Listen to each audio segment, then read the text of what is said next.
Assalomu alaykum, efirda Xabardormisiz dasturi. Qonunchilikdagi yangiliklar bilan tanishing.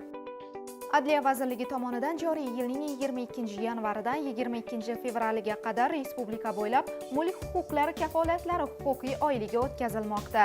Huquqiy oylik doirasida quyidagilar amalga oshiriladi.